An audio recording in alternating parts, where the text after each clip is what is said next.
You are listening to Come As You Are, the podcast. My name is Tyler, and I am joined by my two friends, Amanda and Stephanie. We are a trio of coaches on a mission to ignite a collective movement where authenticity, self-discovery, and purposeful living take center stage. Each episode, we go live in the Kaya way. Kaya is an open invitation to show up authentically and vulnerably. It's a safe space to allow ourselves to be worthy and enough right now. And it's a celebration of our individuality and diversity. So welcome to the show. We're happy that you're here, and we invite you to join us in today's conversation. Hi, Hello. friends. Hello. Here we are. Another Monday. It's so good to see you. Another magical Monday. Mondays are pretty magical, aren't they? They really I guess are. for some, right? I feel like that Mondays get such a bad rap, but like I love a good magical Monday. Like I really feel like Mondays are so, I don't know. It's like a fresh start. It's but maybe it's because like I feel like I get to come back and hang with you guys. Like it's just such a great way to start the week that it feels good for it to be Monday. You know, you'd probably say this about any day of the week whenever we meet. This is true. We can definitely improve any weekday image. Yeah. As long as the podcast is on that day. Yeah. But I do agree. Like I love like the start of the week, you know? Mm-hmm. There's a newness in the air. It's like, you know, whatever happened last week you can let go of. And I don't know, like, again, there's not, and when you really think about it, there's nothing really that magical about a Monday other than it is the start of a new week. But like, you know, you don't have to wait until Monday kind of thing. Like, Yeah. I think that's a big one too. Like we all wait until Monday. It's like you break your diet and then you wait until Monday to start again. I'll go to the gym on Monday. I'm going to the gym on Monday. and then you miss your alarm and then you're like, well, I guess I'll just wait until next week to do it again. And it's like, okay. Mm-hmm. That's a nice throwback into like the first half of my life. Thank you. Well, yeah, that was a big part. That was a lot of me too. Like I would always wait. I'd be like, I can't start anything until Monday. And it's like, where does that rationale come in? Yeah. Either the Monday or the beginning of the month, right? Like those two kind of like, I don't know, they're the best excuses almost of like postponing. It's, you know, it's got to be a Monday or a first of the month. But I do the same thing with like books when I'm reading, right? Like I got to get to the end of the chapter. Like I can't stop in the middle of a chapter. That just doesn't make sense, you know? Like you got to get to the end. Interesting. That's very true. Like, because I've done, you know those like challenges where it's like read 10 pages a day. And I'm like, well, I can't just read 10 pages if if it doesn't end with a chapter. Like right? That is very true. Like I do not know how people can just close a book without completing a chapter. I'm right there with you. I've gotten to the point now where like, okay, if it's like, you know, those books, a lot of personal development books kind of do this because that's my jam. That's what I'm always reading. And, you know, they have like different headings within the chapter. Mm-hmm. Like, okay, I've gotten to the point where I can stop at a heading. I can stop at the next heading. But like, if it's like a novel or something like that, I'm like, no. Like the chapter, that's like where we stop. I think I'm one of those aliens who just stops in the middle. I do need to finish, obviously, a paragraph. And wait, you're stopping in the middle of the page, not even like finishing the page? Yeah, so look, sometimes that a paragraph goes over one page, you know, you just... Yes. So, and then I finish until there is like a paragraph end. And then sometimes what I do is I just like, I skip forward and I check, okay, how many pages until like the end? If I still have like, because usually I do it in the evening before I go to bed. So I'm tired. And so, so that plays into that. So I check, okay, how many pages until the kind of, there is some kind of stop. That's with self-development books. I need to say that, like, this is only with self-development books. So if it's like too many pages, I'm like, okay, F it, I'm just gonna finish like that section that I'm reading until there's like a natural stop, and then I close the book. But if it's novels, any kind of like other stuff where there is a story, I will not, like, I have very poor boundaries when it comes to that. Like, I need to know the end kind of in the first page, so yeah, that's very different. That's wild. Yeah, right? That's so interesting how different. I wonder, like, those watching, listening, like, I would love to know, like, is this like, I don't know, is this common? Is this, I mean, the three of us sound pretty like similar, but like, I'm curious for other people. What is that like? Like, does everyone have this? Because I've talked to other people about this, and I've had a few friends be like, no, I'm the same. But then there's some who really like, no, they're like, they'll stop anywhere, any place. I actually recently got a book from the library and someone had ripped out the last like 2 or 3 pages. So there was no ending. Like the incompleteness of that, right? Is nauseating. Yeah. That's very wrong. The damage the physical damage, but the mental damage you're causing and the emotional damage you're causing to anyone who picks up that book. I mean, yeah. That's so irresponsible. My reflection on all of this is, what does this mean about us? Because we are so, Amanda and I are very much like, we got to get to the end of the chapter. We got to have like a completeness, a close, Yeah. What does that say?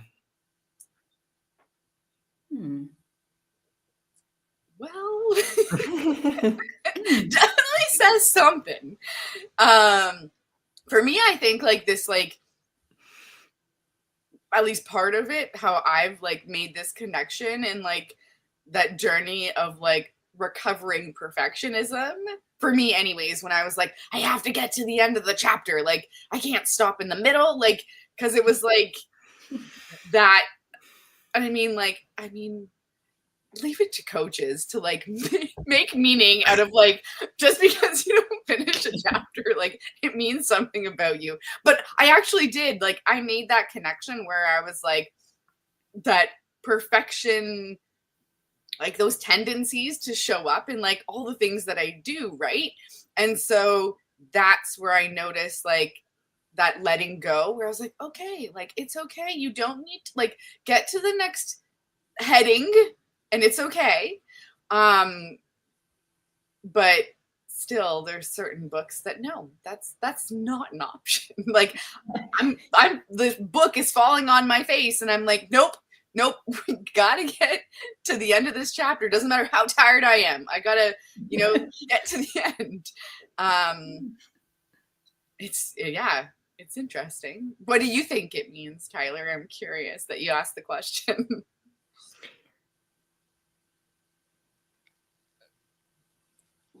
I don't know. Like there's such, for me, it's coming up like it's that like all or nothing mentality that comes up for me. It's like, if I'm going to open the book, I got to read all of it or none of it. I got to complete the whole thing or, and that's something that I've worked on quite a bit, is getting to, because I used to be the type who would start a book and I would force myself to finish, even if it wasn't vibing with me. Because, with like self-help books, like you pick up some and you're just like devour it and you can't get enough of it. And then others, you pick it up and you're like, I've heard this a million times, or, there's no freshness to it or whatnot. Well, I used to be the one that would like still force myself to like finish the whole thing, even if I hated it. And it was like I think I'm very much like a sadist in the fact that like I I like to torture myself with that kind of stuff. But, you know, I've gotten better at being like, okay, like if I don't like it, like I don't have to finish it kind of thing. So that was, again, maybe it comes back to people pleasing for me. Like Maybe people also pleasing. something having to do with control. Maybe. Like you feel compelled. You feel like you need to be, or that's an aspect that you can control in a world where you feel like you have less Ooh. than the amount of control you wish you had. Okay, Okay, Stephanie, let's move on.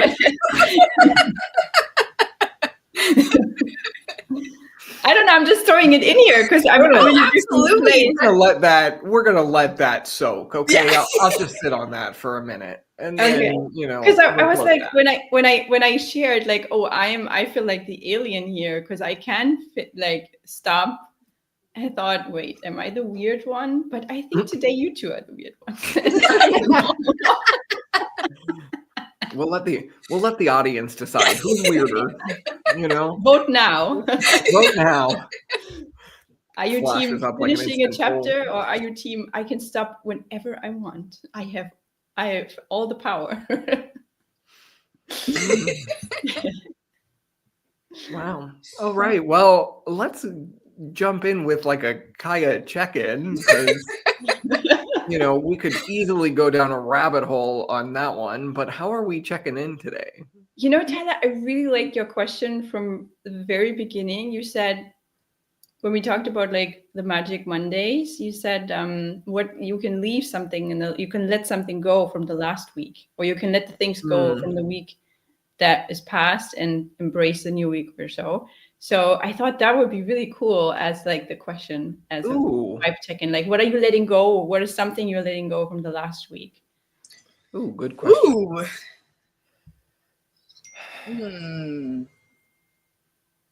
What am I letting go of? Well, I'm letting go of a lot of stuff, like physical stuff. We've been like purging and going through all of our things because we're doing some renovation projects. So naturally we have to like, you can't just like move one thing from another room. Like you have to like get rid of it or decide like, if I haven't touched this in 10 years, do I really need it? Like, you know, so I'm letting go of a lot of like physical stuff. And it always feels good to know that we donate a lot of our stuff that's still, I mean, it's still in good use. We're just not using it. And so it's that feel good of passing it on to someone else who's actually going to use it instead of it just collecting dust, you know? So that's what I'm letting go of. What about you, Tyler?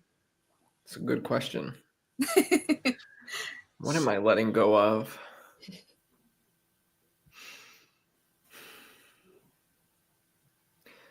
I think I'm still with like everything. I'm slowly letting go of timelines, which has been fun. Like, you know, realizing that like at the end of the day, like there are no hard deadlines in life, you know? There are just like because I've been working a lot more in my business, and I've taken on different types of projects recently. And with the different types of projects have come a change in like how I work and what that looks like. And so figuring out those like timelines, those deadlines, and also recognizing that if I can't again, coming back to finishing, like if I can't finish something that day, it's not going to kill me to let it go and then come back tomorrow for it. And I think that's been one of the biggest journeys for me as an entrepreneur is recognizing that when you get into entrepreneurship, there is a never-ending to-do list that just doesn't get completed. You never get a fresh that satisfaction of like, oh, I did the dishes, check. You know, like when you're doing chores, you can go through and actually get the satisfaction of like finishing. Well, in entrepreneurship, there's really no finishing.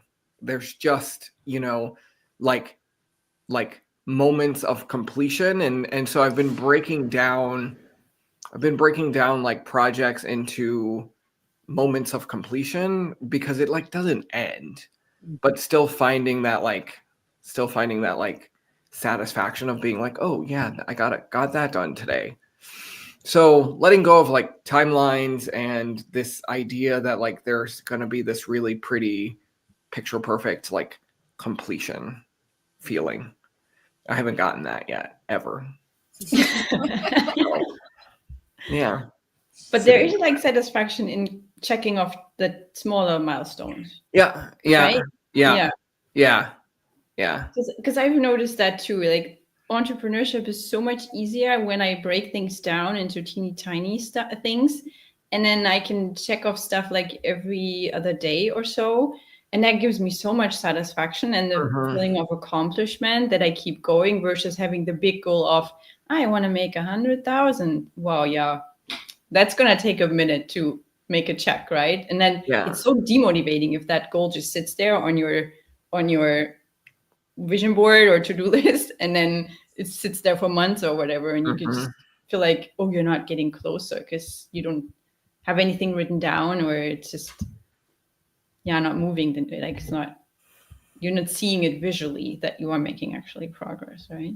Yeah. And I think that goes beyond entrepreneurship. Like I think that's anything, any goal that we set, especially the big ones, right? Like those big overarching, like the long-term goals. If we can have those little checkpoints, mini wins, whatever you want to call them in between, it just feels like you're making progress, and it's so much more rewarding and motivating, like you guys are saying, to continue to work towards, instead of like, oh, I'm still not there yet. Oh, I'm still not there yet. Like, it's like, no, we're getting there. Like, we're just not there yet. Yeah. How about you, Stephanie? What are you letting go of? What am I letting go of?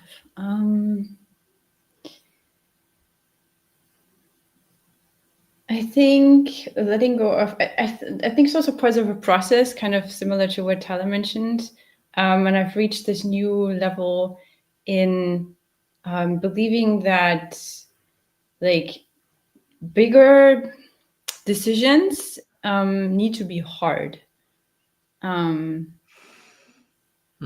I had this, I had to laugh so much when you said this, Tyler, of like letting go of time, because I had on Saturday, I made a day where I said, I'm not going to look at the clock, like not at all. When I wake up, the only time I kind of had to look was when I started my computer, and the time is just there on the desktop. So when I log in, but that was really cool to do. And then actually my Saturday started with me going to a store where I had to buy something for my washing machine because it was leaking. And I thought I could just like replace this part and then it would be fine.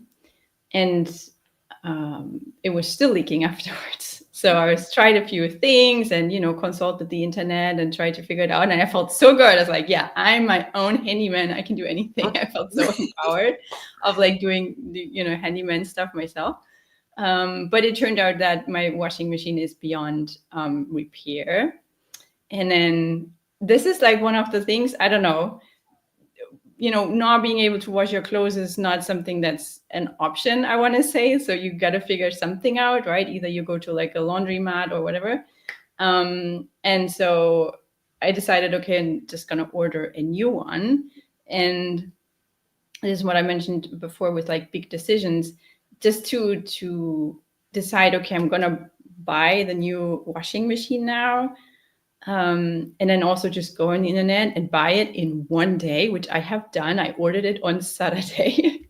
is something that I've never done before with a bigger purchase like this. And also, I think I still had this, I don't know, lingering, limiting belief of, oh, it's going to be uncomfortable to spend money on like a bigger purchase for the house. and that I somehow can't handle it. I don't know. I just noticed that this was coming up for me as I was going through that. And whenever I think about savings, I think, oh yeah, you got to have some savings for things like, what if the fridge breaks? What if the washing machine is basically always the first item I think about, of like, oh, make sure you have some savings for these kinds of things. And I don't know, for me, there was always a heaviness around those things in the past. And now that I've gone through that, on Saturday, I really did everything I could to repair. And then I decided, okay, it's just time to let that machine go and, purchase a new one. It's kind of very freeing. It was very like, ooh, look at this. I can do it differently, and I can, make up a new belief that it's actually easy, and I do have the resources. It's just like my head wants to tell me I don't. So that was that's very cool. And you should have like seen me. Actually, I should have really just filmed this. I mean, like me trying to repair my washing machine. I don't know, I had so much fun with it also. It wasn't something that was like, it's like an extra thing I need to do. I just really made it fun for myself. And on Sunday, because I really had to do laundry, I actually did some manual laundry. And do you guys have any idea how much I appreciate a washing machine? Oh my God. I was really like, this was like 500 years ago. That's how they did it. And wow, that was, I don't know, I just had this really great appreciation for all the wonderful machines we have come up with in the industrial age, and that we don't have to worry about things like, how to get spots out of our shirts. And yeah, this was a very cool experience yesterday, just do manual laundry for a week or so, and definitely harvested a lot of appreciation from this. Yeah. Those like modern conveniences that you take for granted because they're just there, right? I feel like our dishwasher broke a little while ago, and it was the same thing, right? Like, I don't think about, now I do, but like most of the time now, like as I'm like putting in each dish, I'm just like putting in the dishes, do it, like going through the motions. Now I'm like, thank you dishwasher, and every dish I put in, because it is, and it seems so silly to think that this is life changing, but it actually is. Like the amount of time that it takes, and I honestly like don't mind washing the dishes necessarily, but it's also because I don't always have to. So when I do, then it's like, oh, this isn't a big deal, right? But sometimes like in those seemingly inconvenient moments, and I've had those times too where I've like fixed something myself, and there's so much pride that comes with like looking at something on YouTube and then be like, oh, I can fix this toilet, like no big deal, like, and like doing it, like I was actually successful, and it was just such a cool experience. And it really seems like, such a silly thing, but then I didn't think it was a big deal. And then when I went to the store and I was asking the guy that works there, I'm like, I need this part, whatever. And he was like, what? Like so confused by, I was there buying this part. And so I was explaining that I looked up some YouTube video and I just got to install it, whatever. And he was like, oh, wow. Like, that's really like impressive that you would do that yourself. And I'm like, oh, okay. I didn't think it was that big of a deal. I just want to get the thing fixed. Like, and it didn't look that complicated on YouTube, and it really wasn't. Like, wait, so you fixed what did you fix again? A sink? The toilet. The toilet. Okay, yeah. Sorry, and I misunderstood that. Okay, because actually, like, I have my faucet in my kitchen is leaking, and I'm wondering if you could help. But I will consult the internet for that too. Yeah, just ask YouTube. YouTube University. It's the greatest thing in the world. Because I've done very similar things, Amanda, with toilets. Like we had, ours was like didn't stop, didn't turn off kind of thing, constantly running, and all of these issues. And I was like, I like went and I replaced the entire like internal like inside the tank, all of the pieces. And I was like, who is this? Like, you know, but I think it's so cool when you challenge yourself, like to go outside of your comfort zone like that.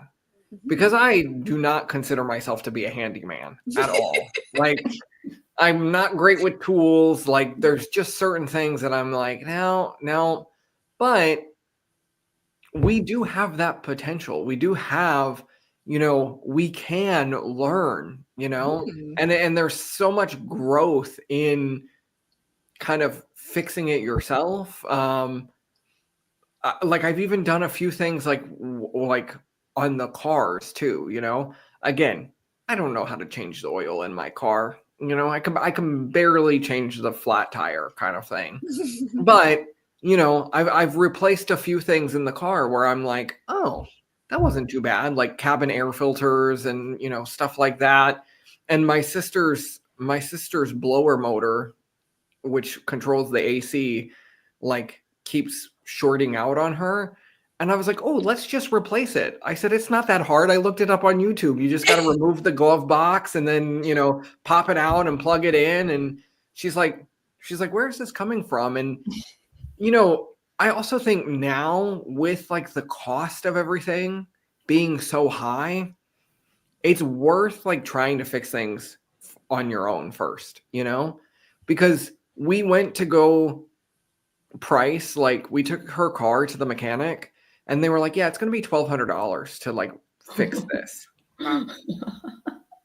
And then I went online and I looked up the price of like the actual blower motor and I was like, it's $150 to buy the part. So are you telling me you're charging $1,000 for labor? Like, and something that's going to take them like 15 minutes to do? And again, I know like if we DIY this myself, like it's probably going to take me close to an hour because, you know, I'm sure I will get frustrated and want to break something in the process. But I'm just thinking like, oh my God, to save $1,200 and do it yourself, like, why not? You know? As long as it looks simple enough on YouTube, right? Exactly. Like it's like sometimes I open those videos and I'm like, you know what? No, just take my $1,200 because I don't want to cause a problem that costs me now like $10,000. Like just you just do it. But when it looks fairly simple, like I've changed headlights, I've changed brakes on my car, like it's simple, right? Yeah. Like those things are simple. And a lot of it, I think sometimes too, is just having the right tools, having the right parts if required. And a lot of the things aren't that complicated really, but we're good at this. We're so good, like human nature and like making things like, oh, that's going to be so hard. And we do it with everything, right? It's not just like our handyman, like, you know, ideas, but there's so much that we do this with, right? Like I love this topic of like overcomplicating stuff. How often do we overcomplicate something? All the time. Truly. Yeah. And it's funny because then like once you do it, you realize like you spend like weeks, months being so overwhelmed and thinking, oh my gosh, it's, you know, overcomplicating. And then you actually do it and realize, wow, I wasted like a month of time worrying about this when I could have just done it in 5 minutes. Like, oh my God, I can give an example also from actually yesterday. So I have a bathroom. There's like a ventilation in there, you know, to get like the air circling. Mm-hmm. And that started to make a lot of noises when it turned on, and it's connected to the light switch. So when I turn it on, like a minute later, the ventilation goes on. And it doesn't, you just can't like separate it. I don't know. So it started to make weird noises when it turned on. So I was like, okay, it must be either something loose or the motor is like, there's something stuck in there or it's too dirty or whatever. I don't know. And no one looked at this thing ever since I moved in here. So there's just no service being done. I don't know if there has to be service done on those kinds of machines. I don't know, but I just assumed, okay, there must be too much dust in there, or I don't know. And so I did the exact same thing. I just overcomplicated it in my head that maybe that was on my to-do list, and that my landlord or the company who kind of runs the building, that they wouldn't take care of it. And then I had to find someone, or it would be ridiculously expensive. You know, we just had that example with the car, talking about a handyman coming and looking at like this thingy. I don't know if that would cost me like maybe $500.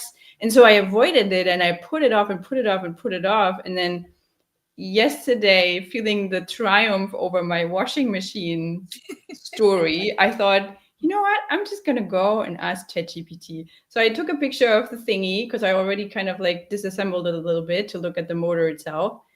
And I took a picture and then gave it to ChatGPT and asked, look, like, what's happening here? Like, and I explained the whole thing. And then I also asked ChatGPT in terms of like, who's responsible, who needs to fix those things. And then it was very super dry and clear that this is not my responsibility, because it's electricity that I have no business touching anyway. So easy peasy. I wrote to my landlord, and he replied in like 5 minutes. I was like, yeah, sure, just hire someone, I pay for it. It's like so easily done. And I must have waited weeks, if not months, to do anything about it. Isn't that like crazy? I mean, yeah. Yeah. And I think what's so beautiful about the story that you just described there, and it kind of like links back to actually where we started our conversation, because you talked about how like that the triumph with the washing machine led you to like the next, you know what I mean? It's like the victory, the small that, and maybe that wasn't actually necessarily in this case a small win, but as we talked about before, it's like, you know, they kind of stack on top of each other. Like once you do one thing, you're like, oh yeah, like I got this, like I can do this. And you start to build that, like, just like that confidence, or just like knowing that you can do these things and they're actually not that hard. Yeah. We're doing like it's these little compounding effects, you know, like one thing leads into another, and you know, and when you think about it, like life is very mechanical, and all of the pieces have to work together, you know. Like if one thing's off over here, it's causing this over here to like screw up, and vice versa. You know what I mean? Like it's almost like we have these little gears, and they all either work in sync, or, you know, if one turns off, then the whole thing kind of ricochets. And I just think how like it's really beautiful when you really zoom in and look at every little piece and go, how is this piece performing? And start to do that. Like right now, so we the nonprofit that I'm working with, we kicked off yesterday. We kicked off an 8-week wellness challenge. It's called Ben's Challenge. And it's all about like personal empowerment and making better choices. And so they're very like, each week is a very simple theme. And so like week 1 is get your body moving. And like the whole week is just focused on, okay, let's move our bodies, whether that's just walking, going to the gym, taking a swim, like whatever that looks like for you. Just the goal this week is to move, you know? And then week 2 is all about like you are what you eat. And so it's this whole like health and wellness challenge that we're running. And it's very much like building blocks, you know, because it's like, okay, if you start to move your body, then you're naturally going to want to make smarter, you know, food choices. And then you're going to need to be drinking more water. And so like, it's like very simple foundational stuff, but it's these little tiny habits that when combined become very powerful tools for change and transformation. And it's so like, I don't know, I get very much like it's so simple, and yet somehow we always overcomplicate it, you know? And why is that the human conditioning to overcomplicate? I think as you were describing, I love this like gears analogy, because I'm like thinking like if you like take a step back and like look at all of the gears, like there's a lot of gears in our lives, right? Like if you look at each part of your life maybe as a different gear, it from a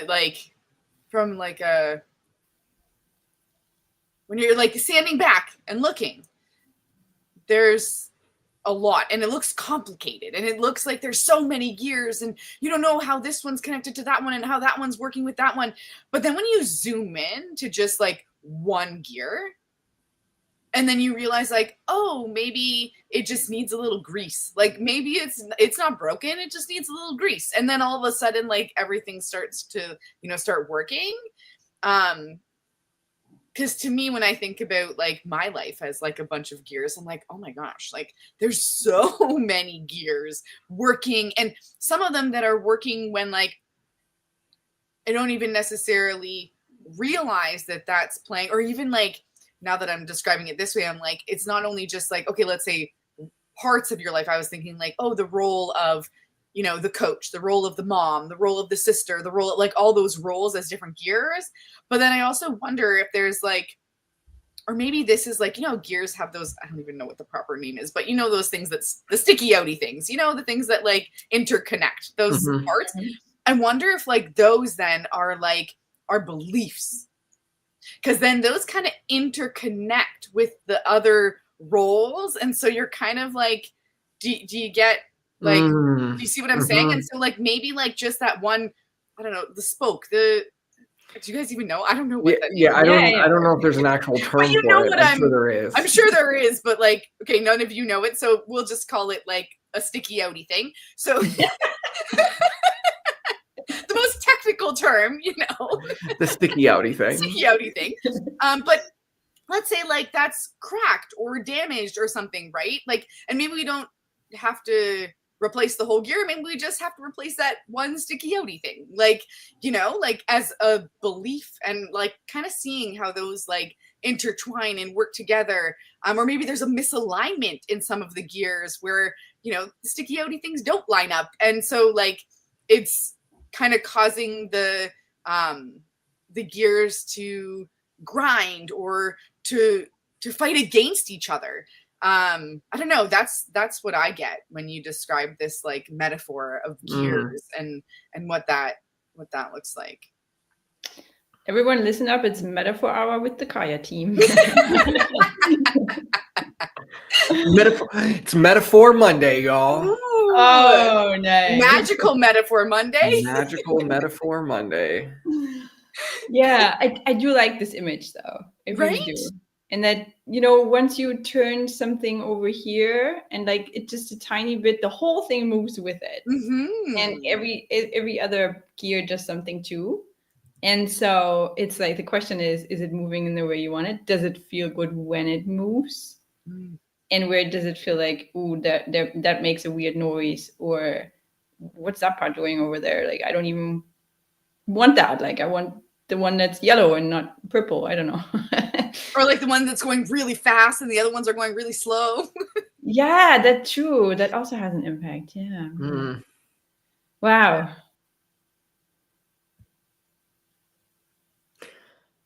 I need a moment for that one. I'm loving this like whole mechanical idea.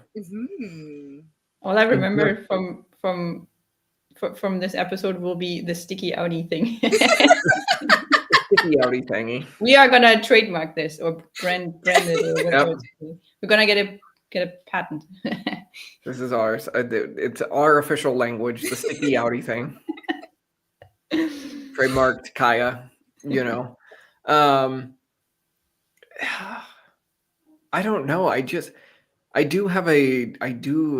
have just such a deep appreciation right now for mechanics. Mm. And the actual mechanics that fix your car, but also like the mechanics of life, you know. It's very, I don't know. And Amanda, what you were saying with like the sticky outy thing and like that being a belief and how that feeds into the next gear and how they intertwine, like, wow. Like, sit with that for a minute. And I want to say that probably most of our hardship doesn't come from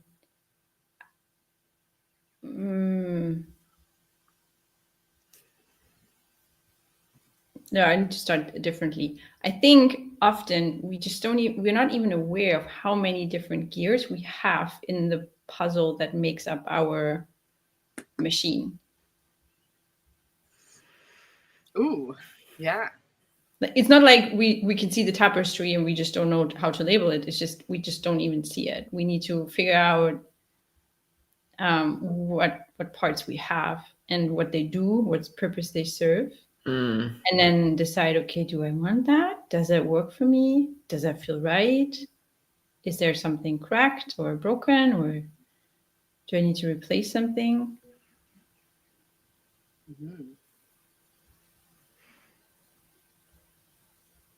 It's very like super empowering when you start to examine the pieces and you start to identify, does that work for me? And is that aligned with me? And is that really the best belief or the best gear, you know, for my machine? And how is that gear working in relation to the others? Or not? That's something. That's why I brought up this visibility piece, because I was thinking of this example that I have in my own life, where I constantly underestimate how good it makes me feel to have a clean home. Like I could make a deep clean and feel like, Wonder Woman, and be like, yeah, this is so great. And then I keep making sacrifices over the next few days and keep making decisions where I decide, oh, I'm not gonna, I don't know, there's something that I need to do that's more important than cleaning the bathroom or whatever. and then I don't even notice how that affects my emotional and my mental state. Until it gets so bad that I feel like, oh, I really got to clean again. And then the whole cycle continues. But I really wish that it wouldn't go to this place. There's somehow this like weird foggy space in between where I don't notice it, how much it has already affected my mood or my just well-being overall. Where I don't take action, where I kind of like just don't do anything about it. And I wish I would take action sooner.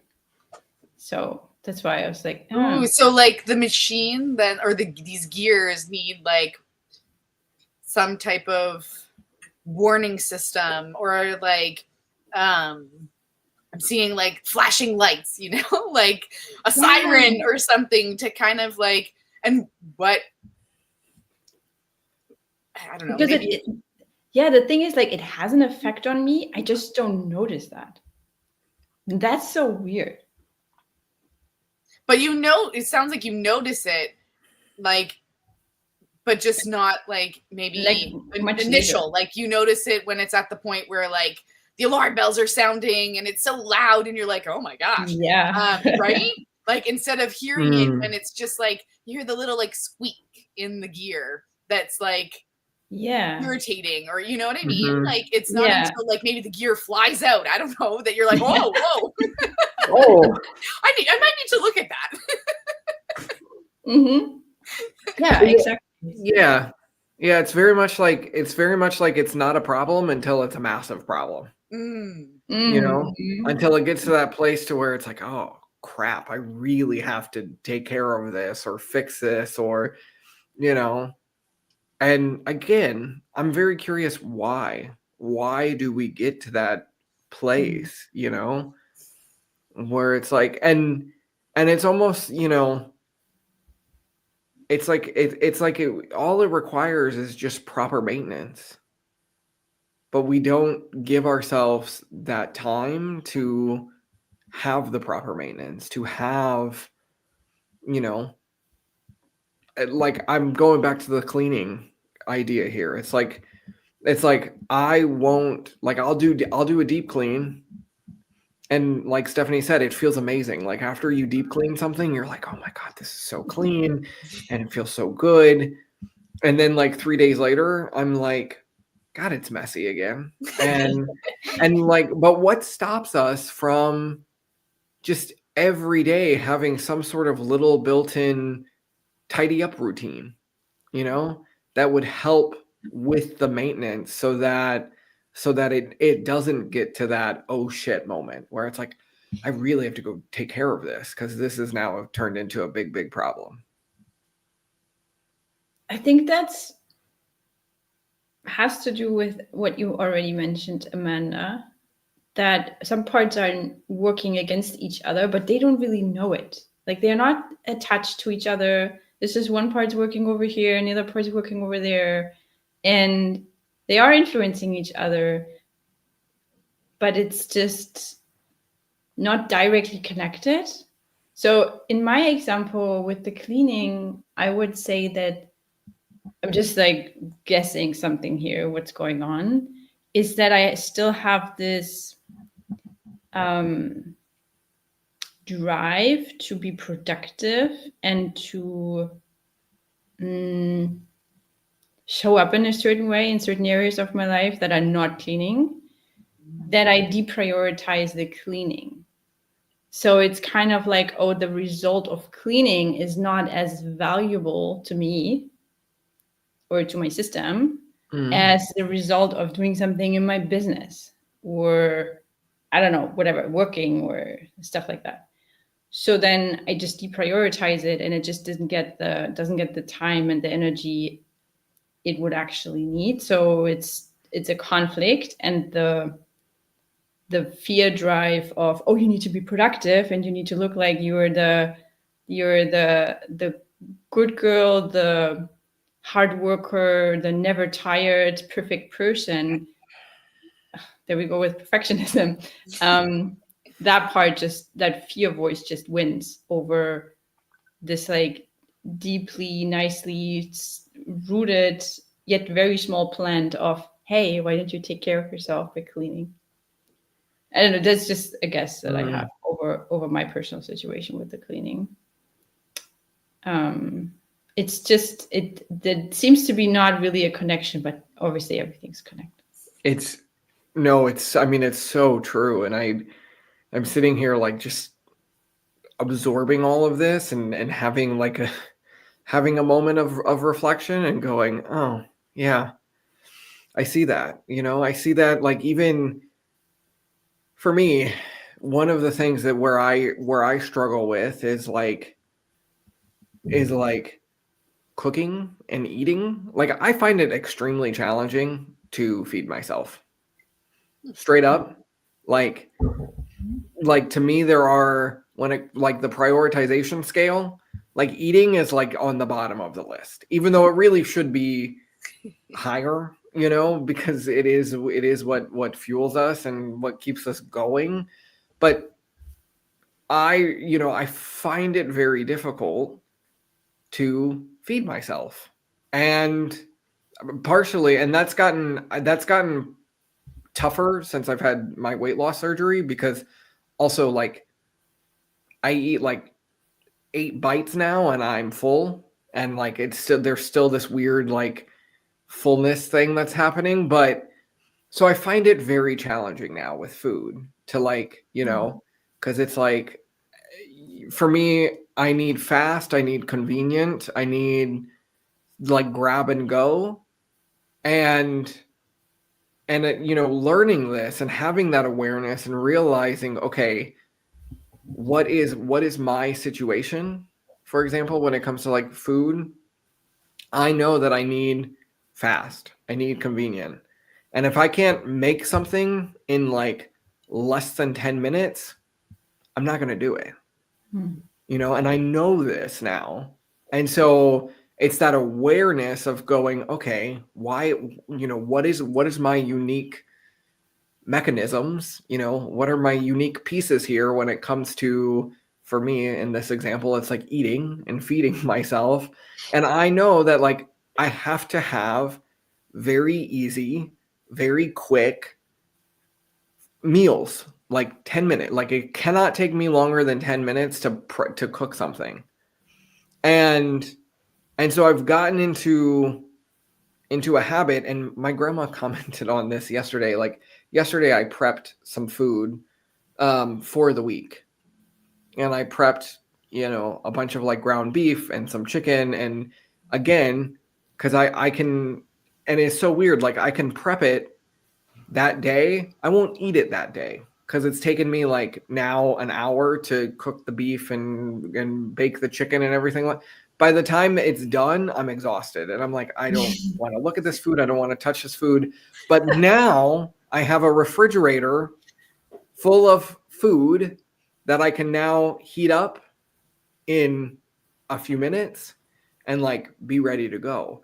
And it's so strange. Like, but that's my mechanics. You know, that's how I'm kind of wired is in this very strange space of like, oh, I know to feed myself, it has to be fast and it's got to be like no thought, no sort of like external brain power. Like I just need to go and know that I'm going to eat this and make that and have these very simple, easy meals. But like, it's taken me a long time to get to this place of awareness to now turn it into an action. And again, work on fine tuning that part of the system. But how beautiful it is when it comes to awareness, right? Or even just like, not even, I think what you were describing is an amazing example of like, okay, it's come to awareness, which is one thing, but then it's this next step of, okay, well, how do we make it work for us? Instead of it jamming up the machine, right? Like, and then we don't eat, and then that just leads to so many other things like that we know. So instead, like, what can we do to work with that part as opposed to like trying to force it or trying to work against it? Because that never like that doesn't work, right? When we think of gears, like if you're working against or with yes is what we're going for. But if you're working against it or it's getting stuck, then that's not helpful for the entire machine to be working at optimally. So what can we do to work with it? Yeah.